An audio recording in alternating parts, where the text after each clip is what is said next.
whatever structures that are there, it will make indoor like outdoor. There's also different kinds of energy structures which will happen. There is something called as samrani, which is a very powerful thing. It kills certain types of bacteria.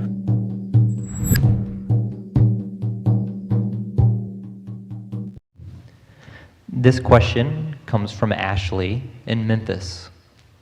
Namaskaram Saguru.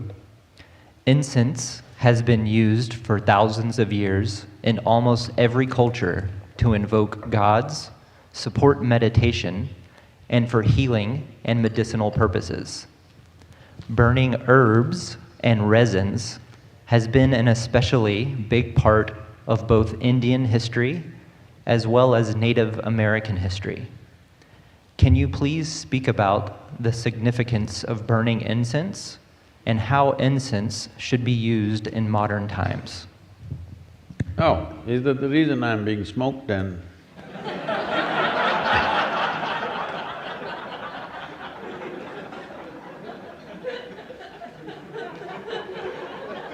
And the question is from Ashley.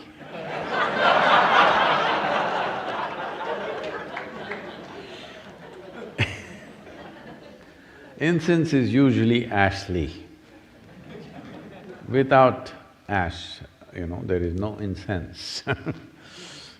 Well, the significance of this is, there are certain substances when they burn.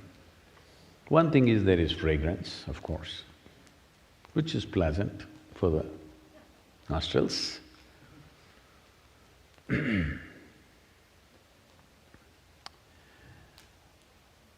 And incense burning is about the atmosphere, not about you.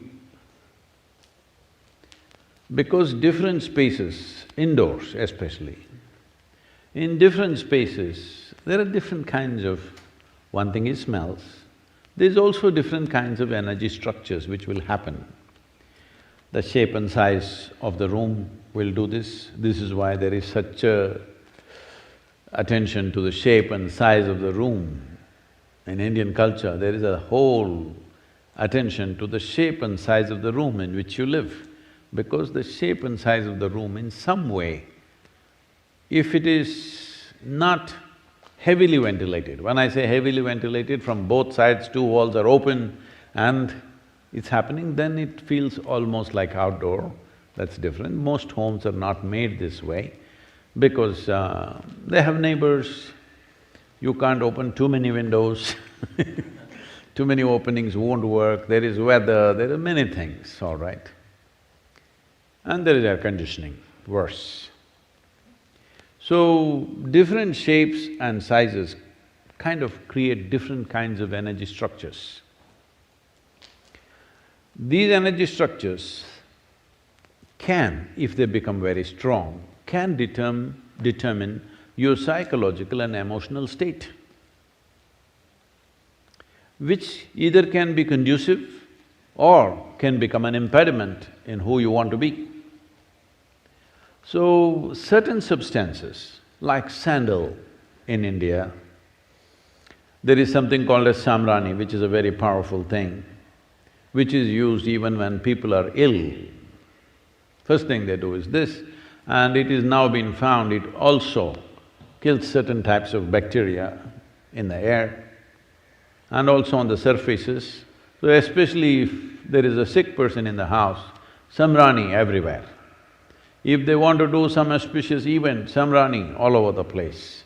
It's a certain kind of resin which a tree drips.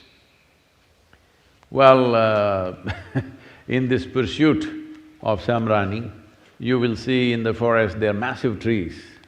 People would have carved into the tree because the trees look solid outside, but inside there is a cavity. In that cavity, it will be dripping this resin. We do not know, at least I do not know, what is the natural reason why these resins come out, but people go and gather this. It's a precious little material and you have to walk miles and miles to get substantial amount of resin, because these trees have to be mature. That means they must be at least over 30 to 50 years old, otherwise you don't get it. This has a powerful impact on the atmosphere. It is not necessarily a fragrance, it is a different kind of thing, that it clarifies the air, it just makes the atmosphere feel more lively. Fundamentally, whatever structures that are there, it will make indoor like outdoor. If you burn a mild, you shouldn't to put too much, then you will sneeze and lose your brains. Just mild shamrani in the house will make it feel like, though you're indoors, the feeling is of outdoors because it's an unstructured space. Especially if death happens in the family, shamrani is burnt for up to 11 to 12 days because they want to clear that air completely. These are subtler aspects, but I'm little apprehensive of speaking about this in United States because there is already so much new age, Because first when I came to Nashville, someone in Nashville told me that, Sadhguru, there is a spiritual expo happening. I said, what? Spiritual expo? Even in India, it happens only once in 12 years. No, here every year we have. I said, I want to see. They said, okay, let's go. And then in the afternoon, they came to pick me up and they said, Sadhguru, we've gotten a slot for you to speak in the spiritual expo. I said, great. For the first time I'm in United States. I thought, spiritual expo? And I went there. A huge tent, and when we went in there, country music was going on full blast. Obviously, this was a group which wouldn't find any other paid stage. Maybe in the evening, more known groups would come. In the afternoon, it's an empty stage, anybody can use the sound system. So they were banging away. I said, okay, spiritual expo, but it's okay, music is just a cultural thing, let me focus on the spiritual expo. I went inside, somebody is selling a spiritual bath soap. I said, wow. Somebody is selling a spiritual stone, a pebble from somewhere which is spiritual. Like this, roots, herbs, this, that. I don't know if there was a toothbrush.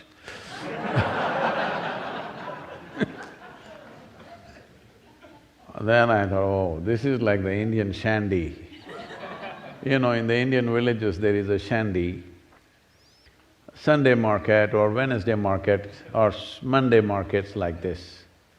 So here there will be all kinds of exotic things being sold. There will be a root just this much, just like this, it should not be straight, it should be… I can't do that with my finger. So if you take this is a root that could make you invisible.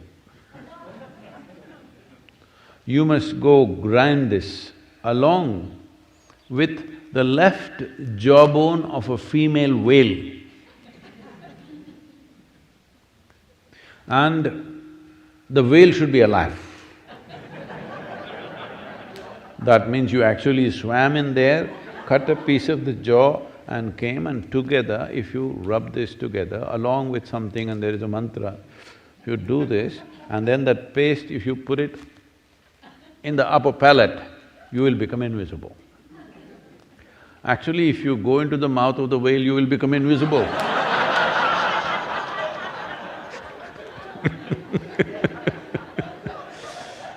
Anyway, then I saw, oh, this is like an Indian shandy. There they were selling all kinds of exotic incense also. Incense has a certain impact, but don't overdo it. Don't think it'll determine your spiritual nature. It can change the atmosphere a little bit. It should not be over certified. It has certain impact. One can use it in a sensible manner, but these days incense is being made with chemical stuff. Best you don't burn those things. It's very, very important. Before you have enough chemical thing happening on the street, in the industry, in the factory floor that you may be working, wherever, there's enough chemicals floating around. At least within your house, do not burn chemically made incense, because I think that is almost 70% or 80% of what's available in the market today is chemical. You must take it out before you burn it. It's very, very important because within the closed enclosures, if you burn chemicals, well, the negative impact of that is very, very big. So it must be natural resin or certain other oils, essential oils and things which can make a difference. A mild difference, if you need that kind of a difference, it helps definitely.